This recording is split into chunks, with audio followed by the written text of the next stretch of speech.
Belum lagi yang tak mungkin bisa mereka temukan, karena metode mereka terlalu kasar, gegabah, dan salah kaprah. Segala ciptaan mempunyai makna, namun definisi-definisi kafir mengaburkan dan menutupi makna itu, karena kafirun hanya bisa menebak, berarti tak punya kepastian, maka definisi-definisi mereka harus didefinisi ulang selamanya. Para pakar kafir menyembunyikan kelemahan definisi-definisi mereka. Dengan gagahnya mereka menyatakan bahwa perubahan-perubahan definisi itu adalah tanda perkembangan dan kemajuan, dan bukan karena kelemahan dan kesalahpahaman. Salah seorang penyokong utama teori Big Bang pernah ditanya tentang apa yang ada sebelum Big Bang terjadi. Dia menjawab bahwa ada kesepakatan tak tertulis antara semua ilmuwan agar tidak mempertanyakan soal itu, apalagi untuk berusaha menjawabnya.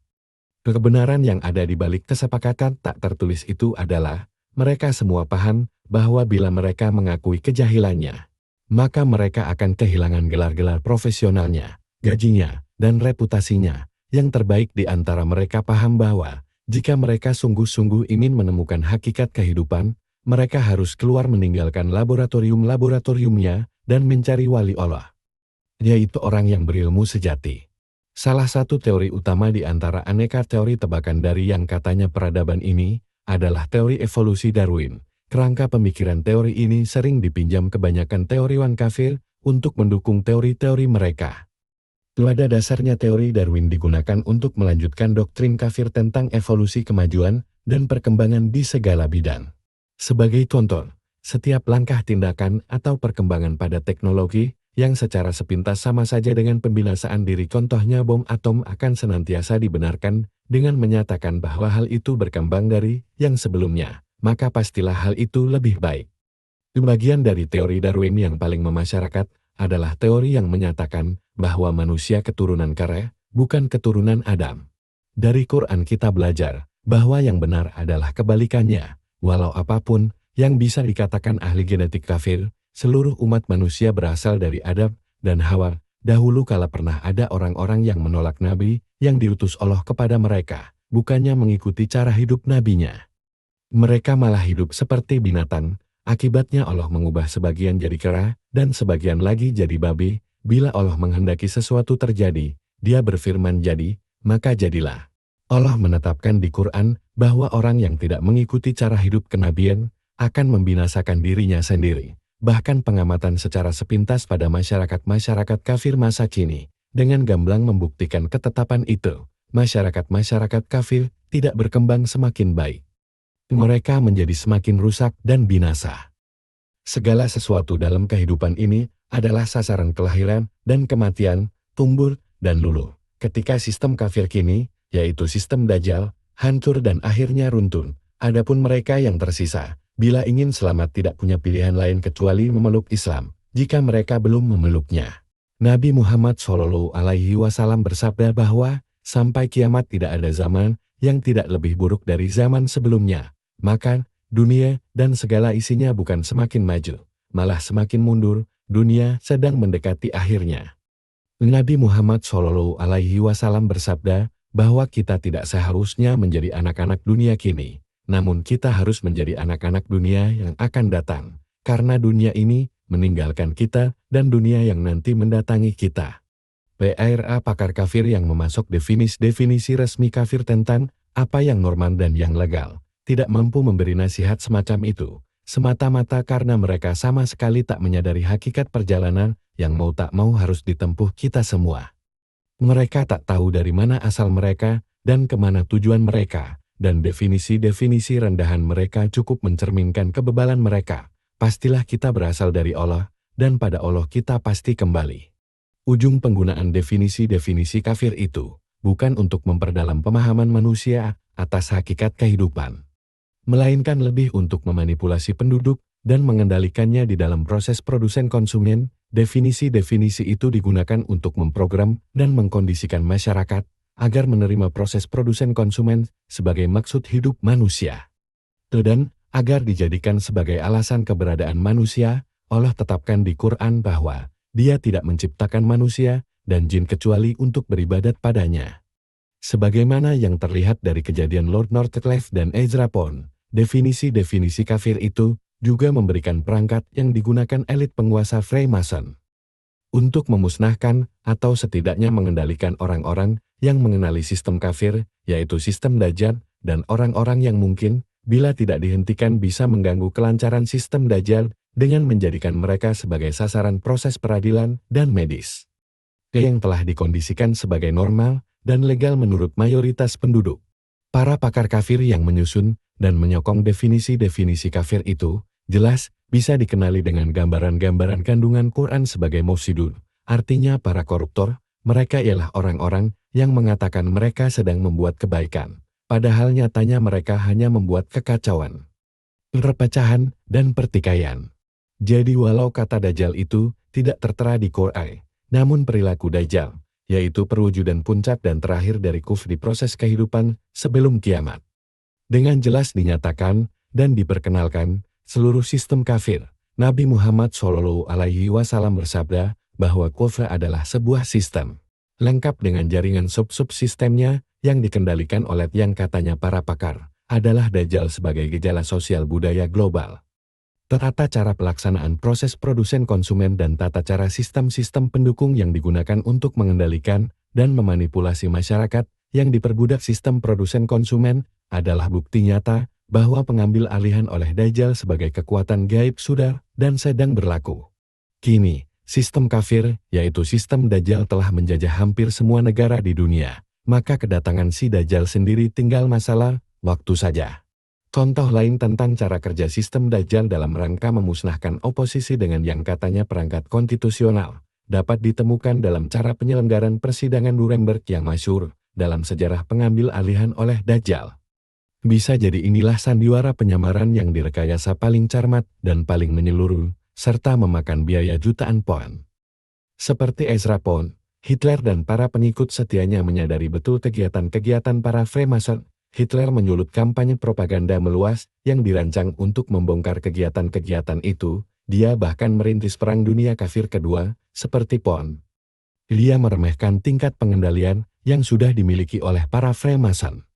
Bahkan pernah pada suatu tahap, karena dia mendapatkan dukungan dana dari para bankir Zionis di Wall Street, Hitler menyangka bahwa pemerintah Amerika akan menyokongnya. Jadi sedikit sekali pengetahuannya bahwa selama paling tidak 50 tahun sebelum bermulanya Perang Dunia Kedua, di Amerika benar-benar telah terjadi pengambilalihan oleh Freemason.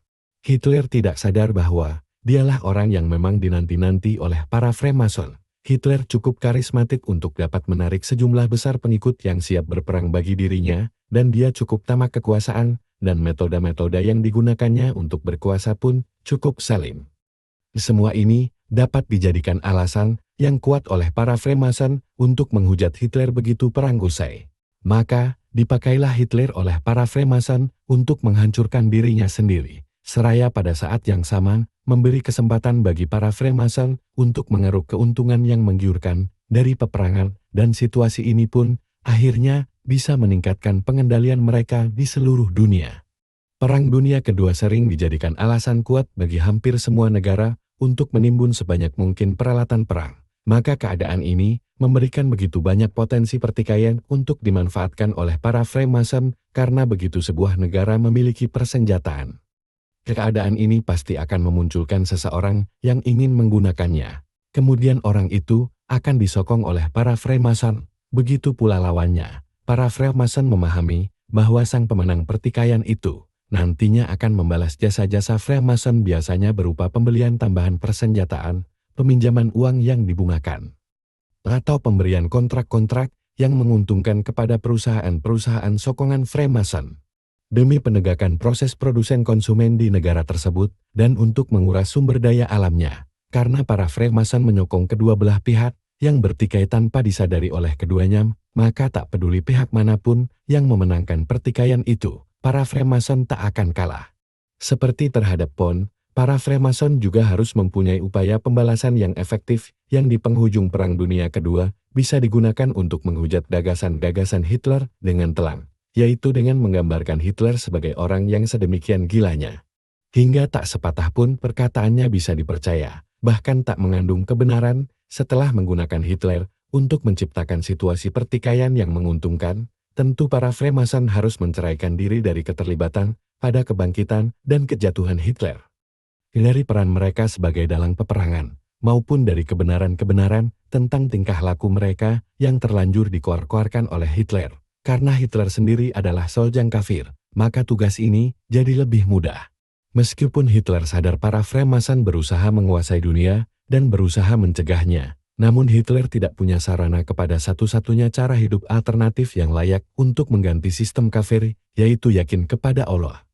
Dan yakin kepada cara hidup yang diwujudkan oleh Nabi Muhammad SAW yang diikuti oleh masyarakat yang terbentuk di sekeliling beliau di Madinah Al-Munawwarah. Telah dilakukan ulasan yang berkesinambungan tentang kaum elit penguasa sistem kafir, yaitu sistem Dajjal.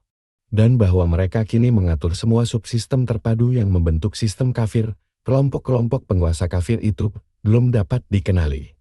Maka kini saatnya melihat dengan lebih cermat untuk mengenali siapa mereka. Pengendalian yang terkoordinasi dari semua subsistem yang nampaknya terpisah padahal berkaitan, yang bersama-sama membentuk sistem kafir, yaitu sistem Dajjal. Dimungkinkan oleh keberadaan organisasi-organisasi rahasia milik elit penguasa, yaitu beraneka wisma milik para Freemason. Para Freemason ini adalah elit penguasa sistem kafir, yaitu sistem Dajjal.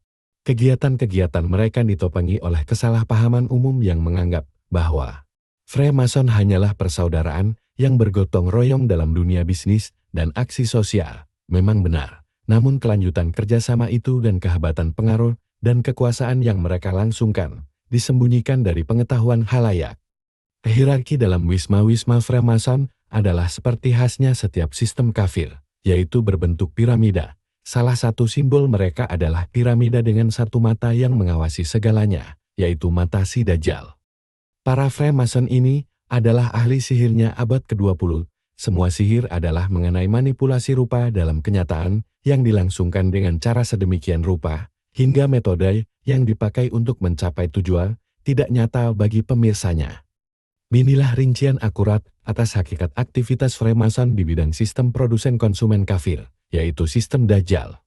Bahkan hingga ke perkara di mana pemerintahan-pemerintahan digulingkan dan peperangan direkayasa demi terciptanya hutang-hutang yang timbul dari biaya-biaya para penasihat keamanan dan pembelian senjata. Yang kemudian hutang tersebut semakin digelembungkan dengan penerapan bunga atas jumlah yang masih terutang. Para Freemason adalah keserupaan masa kini dengan para ahli sihir Fir'aun, dan sebagaimana diterangkan Quran mereka mendukung sistem pengendalian dan pemanipulasian Fir'aun. Fir'aun dan para pendukungnya menantang Nabi Musa alaihi salam dan ajaran-ajarannya, yang oleh karena itu pada akhirnya, Fir'aun meruntuhkan dirinya sendiri. Kisah transaksi antara Nabi Musa alaihi salam dan Fir'aun diungkap secara sangat rinci dan berulang-ulang di Quran. Kisah itu membuktikan sejelas-jelasnya bahwa ketika hamba Allah, yang paham bahwa dia semata-mata tergantung pada pertolongan Allah, berhadapan dengan hamba kekafiran, yang mengandalkan dirinya pada sihir yang diberikan Allah tanpa disadarinya, maka hamba Allah lah yang dimenangkan oleh Allah. Tidak ada kekuatan dan kekuasaan kecuali dari Allah. Transaksi antara Nabi Musa alaihi salam dan Firaun adalah sama dengan transaksi antara Nabi Nuh alaihi salam dan penguasa kafir saat itu. Adalah sama dengan transaksi antara Nabi Ibrahim alaihi salam dan Namrud. Adalah sama dengan transaksi antara Nabi Isa alaihi salam dan Kekaisaran Romawi. Adalah sama dengan transaksi antara Nabi Muhammad Shallallahu alaihi wasallam dan Abu Jahal. Adalah sama dengan transaksi yang kini terjadi antara iman dan kafir, yang akan menemukan puncak perwujudannya dengan terjadinya pertentangan antara Mahdi dan Dajjal. Menyimak sejarah dengan sudut pandang Qur'ani, kita dapat lihat bahwa hanya ada satu transaksi utama yang berlaku pada umat manusia di muka bumi ini, yaitu transaksi antara mereka yang menerima Allah dan nabi-nabinya dengan mereka yang menolak Allah dan nabi-nabinya. Allah adalah sebagaimana Allah sebelum penciptaan alam semesta, dan akan demikian seterusnya. Allah adalah sebagaimana yang dikehendakinya. Allah tidak bisa dibayangkan. Segala sesuatu selain Allah yang nampaknya ada adalah ciptaan Allah. Pandangan tidak bisa meliputnya. Namun Allah meliputi pandangan, dan dialah yang maha meliputi, maha mengetahui segala sesuatu yang menimpa kita. Allah itu satu. Allah tidak bergantung pada apapun yang nampak sebagai selain Allah. Dia tidak lahir dari apapun, dan tak sesuatu pun lahir darinya, dan tidak ada sesuatu pun yang menyerupainya. Tiada Tuhan selain Allah. hanya ada Allah. Semua nabi dan rasul diutusnya untuk mengajarkan manusia makna kata-kata di atas, dan guna menunjukkan manusia bagaimana cara hidup yang sesuai dengan makna itu. Mereka diutus agar manusia memahami bahwa hakikat segala kenyataan adalah yang nyata adalah Allah, dan agar manusia mengetahui bagaimana cara hidup yang sesuai dengan pemahamannya itu.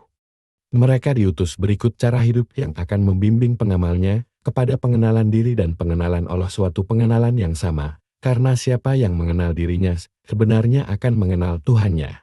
Maka hakikatnya ajaran semua nabi adalah sama, walau berbeda dalam penyesuaiannya kepada kebutuhan zaman dan umatnya. Contohnya, Nabi Musa alaihi salam dan Nabi Isa alaihi salam diutus khusus kepada Bani Israel.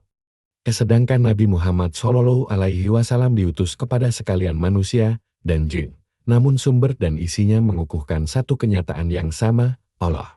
Karena itulah seluruh manusia yang pernah, sedang atau akan hidup di bumi ini, hanya pernah atau hanya bisa mempunyai satu pilihan, menjadi mukmin atau kafir. Bahkan dalam kenyataan tidak ada pilihan itu, karena Anda hanya bisa menjadi apa yang telah ditetapkan Allah. Allah lah yang membuat Anda dan perbuatan Anda. Anda bertanggung jawab atas perbuatan Anda. Di hari akhir bukan Anda yang memeriksa Allah, namun Allah yang memeriksa Anda. Putuskan pilihan Anda sekarang juga.